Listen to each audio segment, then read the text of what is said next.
Hello, in this video we're gonna check if Sony Xperia 10 has a fingerprint sensor. So in order to do this, let's open our settings. From here we need to find the security, fingerprint manager, unlock our phone, add a fingerprint, and we can already confirm that this phone has a fingerprint sensor.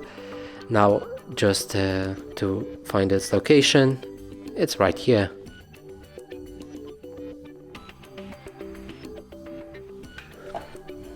So you can find it on this side of the phone.